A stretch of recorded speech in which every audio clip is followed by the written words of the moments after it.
करीब 450 करोड़ वर्ष पूर्व पृथ्वी का निर्माण हुआ और करीब 70 लाख वर्ष पूर्व मानव सभ्यता का विकास। इसी के साथ विरासत में हमें मिला सुख, दुख, मरना, जीना, अमीरी, गरीबी, और हम इस विरासत के साथ निरंतर तरक्की की तरफ बढ़ते रहे या बढ़ने का प्रयास करते रहे। विज्ञान की सहायता से हमने कई चीजों पर नियंत्रण तो पा लिया, पर वो जो हमें विरासत में मिला है, सुख, दुख, मरना, जीना, अमीरी, गरीबी, हम उस पर नियंत्रण नहीं पा सके और ना ही कभी पा सकेंगे, क्योंकि नई पीढ़ी की युवाओं में सहन शक्ति और सहनशीलता भी कई चीजों की तरह लुप्त होती जा रही है और छोटी छोटी बातों पर आत्महत्या एक फैशन की तरह उभर के सामने आ रही है। हम पश्चिमी दिल्ली के 65 वर्षीय शक्तिराम जी से मिले, जिनका जीवन शायद आज की पीढ़ी के लिए प्रेरणा का स्रोत हो सकता है।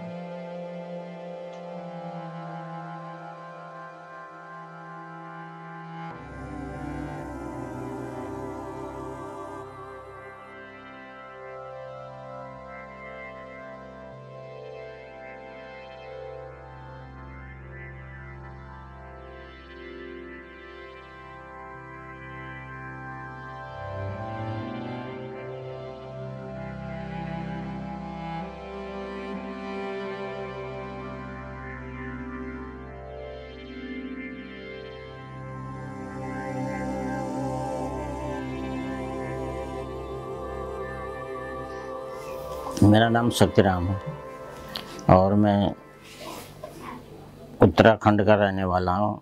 उत्तर पट्टी जिला मलसल्ड है और गांव का नाम बरिया है मेरा।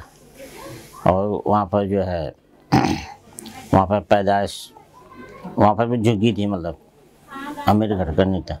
पापा मेरे जो है छोटे छोटे टोकरे बनाते थे, उसको बेच के गुजारा करते थे।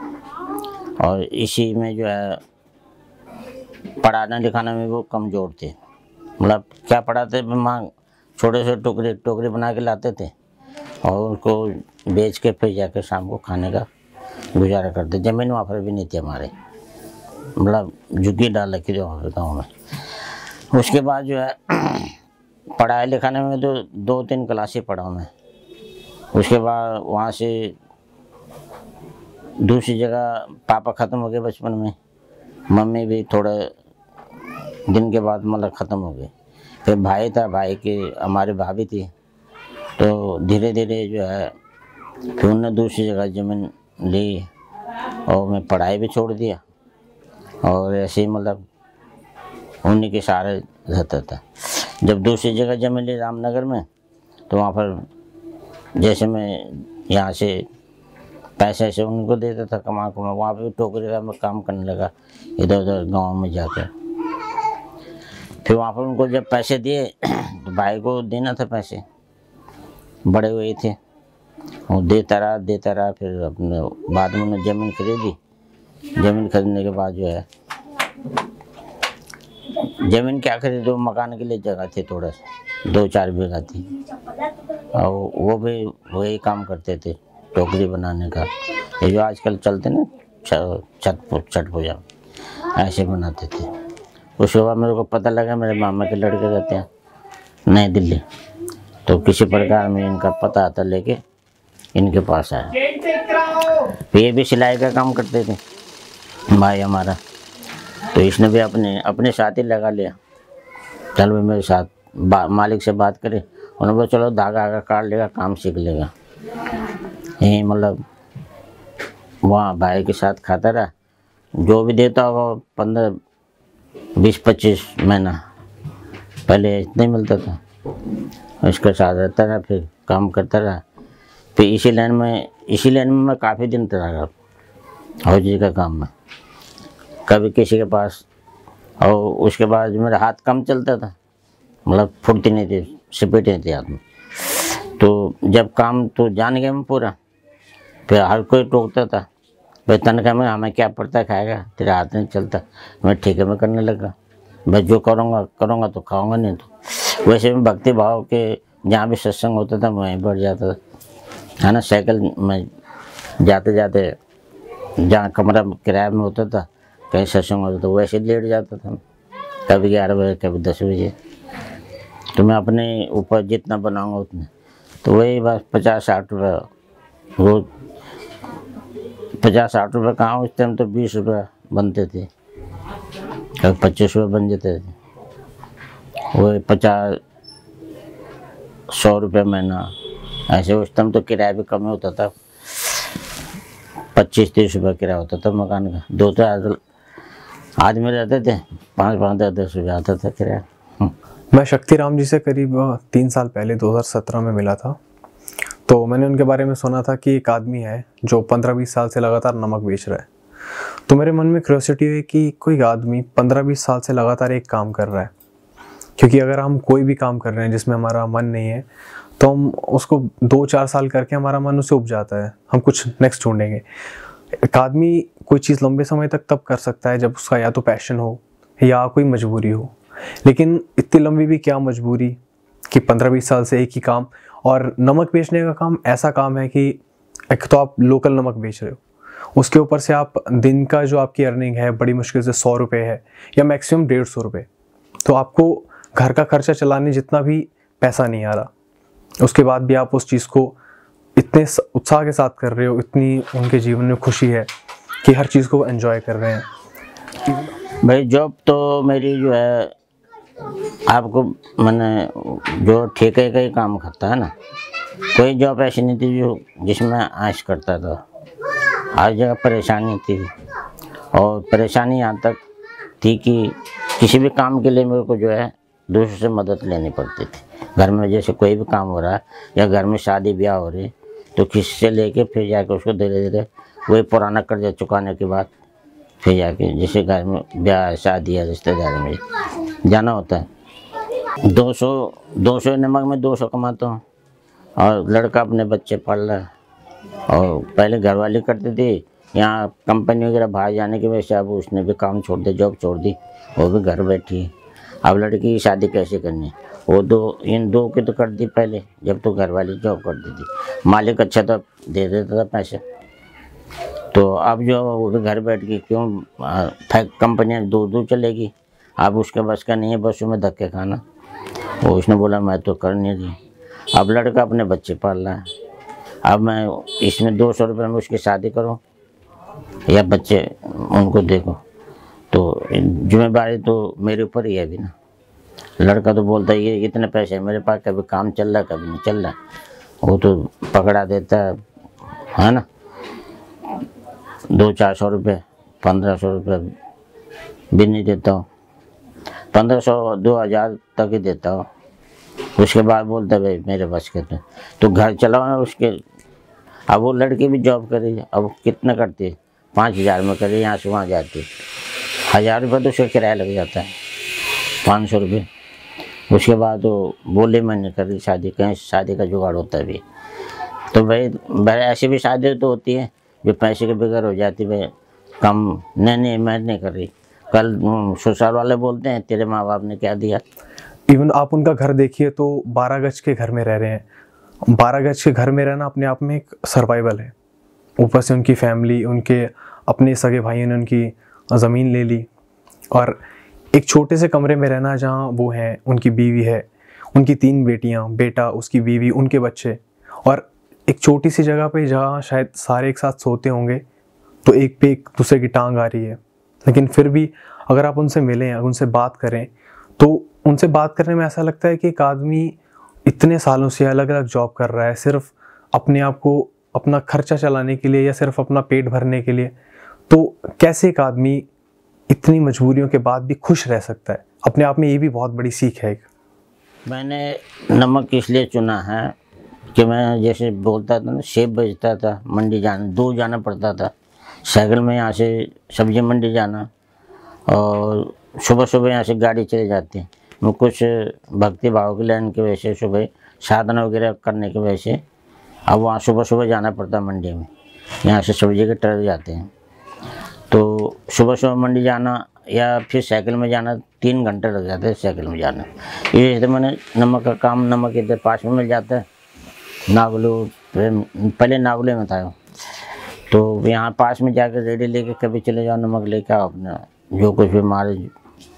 तो इसलिए मैंने नमक चुना। और किसी को बेचते हुए देखा मैंने बाज़ारों में, उसको मैंने पूछा भाई कहाँ से लाया, तो उसने पता बताया कि वहाँ से लाता हूँ। मैंने भाई इसमें क्या बच जाता है, उस टाइम 1 रुपया बचता था एक पैकेट में, आठनी बचती थी, और 2 रुपये का वहाँ से लाता था। मैंने भी चलो देखता हूँ मैं भी ये करके। मैंने कौन जाए सब्जी मंडी, कौन यहाँ पर गले गले में धक्के खाए, अब इसमें पैदा हो जाए। तो ऐसे में इस काम को करता रहा, मतलब बिकता रहता था। तो मतलब चलो भाई, फिर मैं ये जो पटरी वाले होते हैं, गोलगप्पे वाले होते हैं, ये लोग ले लेते हैं, होटल वाले भी ले लेते हैं, कोई 10 थैली, कोई 5 थैली, कोई समोसे वाले, इनमें ज़्यादा मतलब निकल जाता है माल। वही 100-200 रुपया आता है रोज़ का। फिर नमक के लिए बचाना पड़ता है ना, तो 200 रुपया अपने को बच जाता है, कभी 150 बच जाता है। और नमक की तो है, जिसने एक दफ़े ले लिया फिर 15 दिन के बाद ही पूछेगा। सब्जी तो है ना कि आज भी ले ले भैया, कल भी जैसे लेंगे, है ना। लॉकडाउन के बाद तो बस गाड़ी चलाने वाली बात है। सब्जी के पैसे आ जाते हैं, बकाया राशन पानी तो मोदी दे ही रहा है, और सरकार ने दिया भी क्या, कुछ भी नहीं दिया, न पेंशन मेरी बनाई आज तक। भागा दौड़ी का टाइम ही नहीं है, काम धंधा करें या भागा दौड़ी करें, कहीं भी ना हमारे बैंकों में कुछ आया। गैस भी मोदी और को दे रहा है, हमारे को दे नहीं रहा। बोलो इंदिरा गांधी के ज़माने के हैं जिनका कनेक्शन, उनको तो हम नहीं दे रहा, और जो उसने खुद दिया वो दे रहा है। 2 वाली बात कर दी उसने। सरकार ऐसी है कि जो भी निकालती है कि गरीबों के लिए, गरीबों के पास तो पहुंचता नहीं है। अमीर आगे आ जाते हैं, राशन कार्ड भी बनाते हैं, तो अमीर लोग पैसे देकर राशन कार्ड में गरीबी का बना देते हैं, और गरीब आदमी लेने में लगा रहता है ना, उसके पास फिर भी नहीं होता। और कोई भी चीज़ होता है, बोले ये प्लॉट ये झुकी हैं, बोला प्लॉट देंगे, जितनी सरकारें आए किसी ने आज तक प्लॉट नहीं दिए। अब ये झुग्गियों, ये दूसरी सरकार तो बोले ये इसी को पक्के कर लो, है ना। तो पक्के चाहे कितने भी कर दो, झुग्गी तो झुग्गी है ना। अब राशन कार्ड मिला भाई, ये हमें मिल रहा राशन, जो फ्री मिल रहा, और सरकार की तरफ से कोई न पैसे न टका न बात न, कोई नहीं आता घर घर पूछने। जब वोट लेने होता है जब ही आते हैं, उसके बाद कोई नेता कोई कुछ नहीं आता। जय किशन की मैंने कितनी मदद करी थी, कितनी जगह उसके साथ गया था, लेकिन उसके बाद जब मेरी लड़की की शादी में गया तो पोछा मारने वाले धोती दे दी, पोछा मारने जिससे वो वाले धोती दे दी, भाई जाओ। अब उस शाम कि मैं क्या करूँ, मैं तो मदद मांगने गया था। उसने बोला अपने आदमी को इनको धोती दे दो, कम्बल दे दो, और भी कम्बल नीचे बिछाने वाला, काला कम्बल। तो वो धोते में रास्ते में कोई जान पहचान वाला में दुकानदार था, मैंने कहा तो भेज दो, पुराने धोती वाले आते हैं उनको, वो आते हैं ना काप साफ करने। उसको मैंने वो तो 2 कमीज का कपड़े मेरे को दे दे, उसने दे दिया। अपना आदमी था, भाई तुम क्या करोगे इसका, जिसके रिश्तेदार को दो तो मजाक करेगा, ऐसे होते नहीं थे।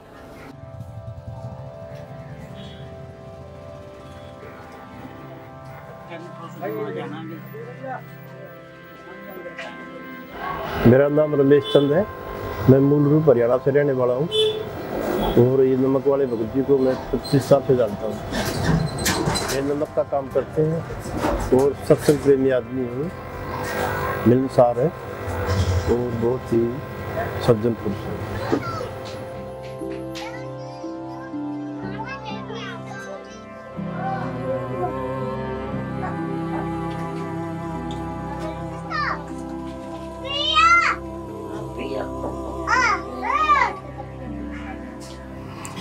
मेरे मम्मी पापा मतलब ये जो घर बनाया उन्होंने टाइम मैं 12-13 साल की थी और मम्मी फैक्ट्री में काम करा करती, जो प्लास्टिक जहाँ पे छटाई होती है उसमें काम करा करती है, और पापा रेडी चलाते हैं शुरू से।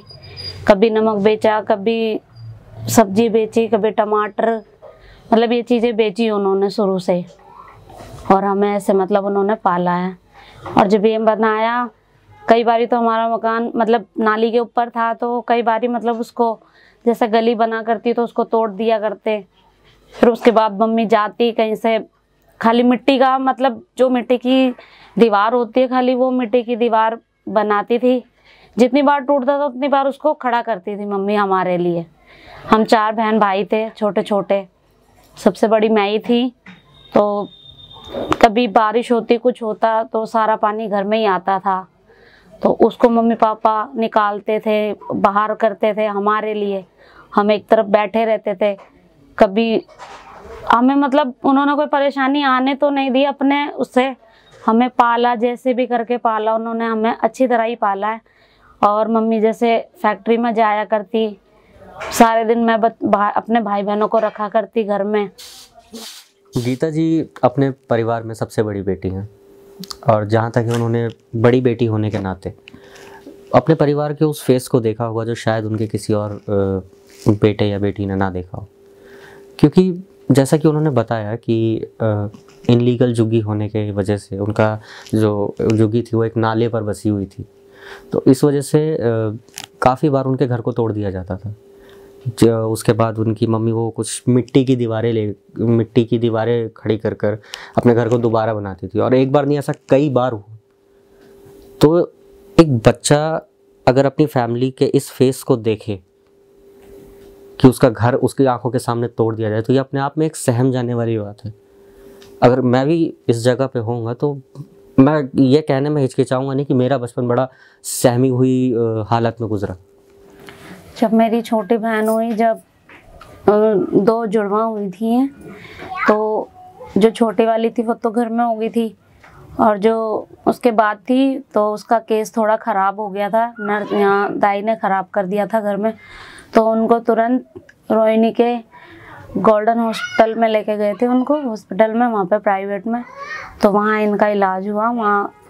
तो जो छोटी बहन जो थी वो तो घर पे हो गई थी, लेकिन जो दूसरी थी वो वहीं ख़त्म हो गई थी।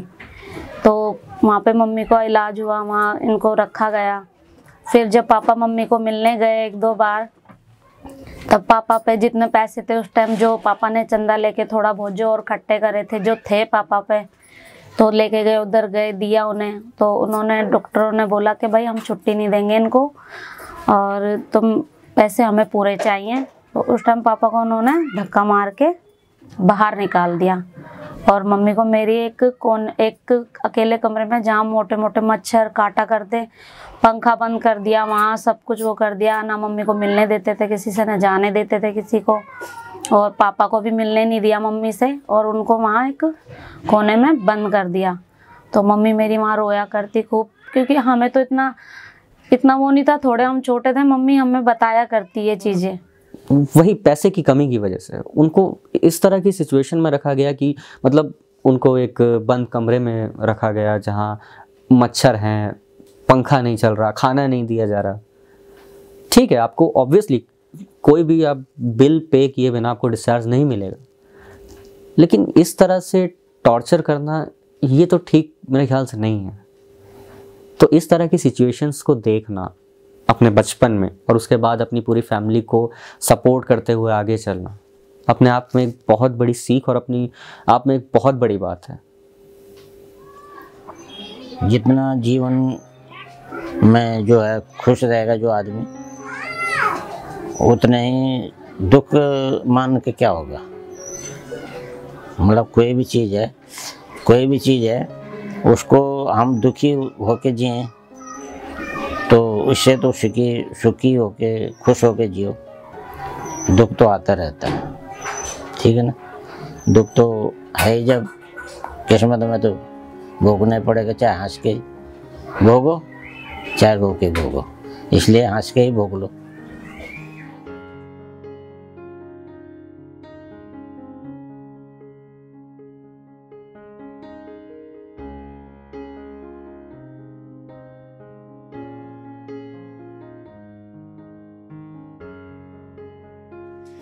हमारे मम्मी पापा इस दुनिया में सबसे अच्छे मम्मी पापा हैं। शायद बिल्कुल हर किसी को नहीं मिलते ऐसे, पर मम्मी पापा ने जितना कष्ट करके हम लोगों को पाला पोसा है ना, शायद होंगे किसी के मम्मी पापा, पर इनसे बढ़कर कोई नहीं होगा।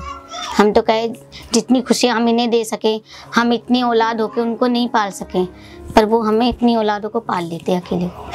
उनके जैसा तो कोई दुनिया में हो नहीं सकता। शक्तिराम जी की ज़िंदगी का ये जो सफ़र है, ये जितना कष्टदायी, जितना दुखदायी देखने और सुनने में लगता है, उससे कहीं ज़्यादा शायद उन्होंने झेला होगा। लेकिन ये कहानी केवल शक्तिराम जी की नहीं, आप हिंदुस्तान के किसी भी कोने में चले जाइए, ये आपको हिंदुस्तान के हर कोने में देखने को मिलेगा। क्योंकि ये हमारी सोसाइटी का वो तबका है जिसे हर कोई देखता है, लेकिन देख के निकल जाता, लेकिन आगे जाके बात ज़रूर करेगा कि देखना ये किस तरह रहते हैं, बेचारों के पास सर्दियों में कंबल नहीं है, कितना मुश्किलों से इनकी ज़िंदगी कटती है। लेकिन इसी में जब बात आती है गलती की कि इसकी वजह क्या है, तो वजह है सरकार।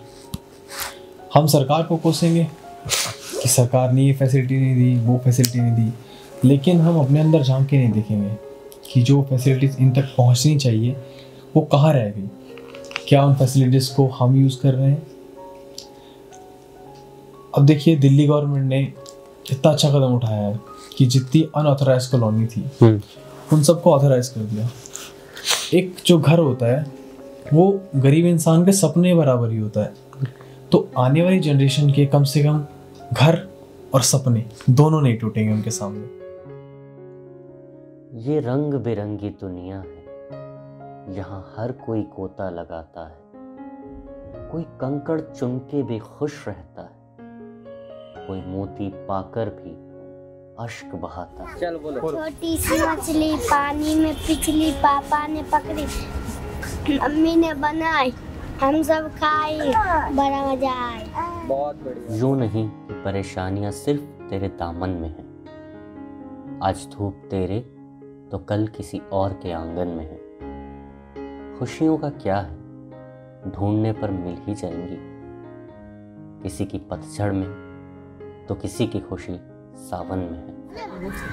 मछली जल की रानी है, जीवन उसका पानी है, आज के भाव डर जाएगी बाहर। लेकिन जब तक परिस्थितियां नहीं बदलती, शक्तिराम जी की कहानी हम सबके लिए एक सीख है कि ऐसी परिस्थितियों में कोई इंसान कैसे अपनी मुश्किलों का डटकर सामना करता है। ये कहानी हम सभी के लिए एक सीख से कम नहीं है। क्या बड़ा है तू बता, ये आसमान या तेरी उड़ान, कोई दम तोड़कर खेल खत्म कर लेता है और कोई दम लगाकर पहाड़ तोड़ जाता है।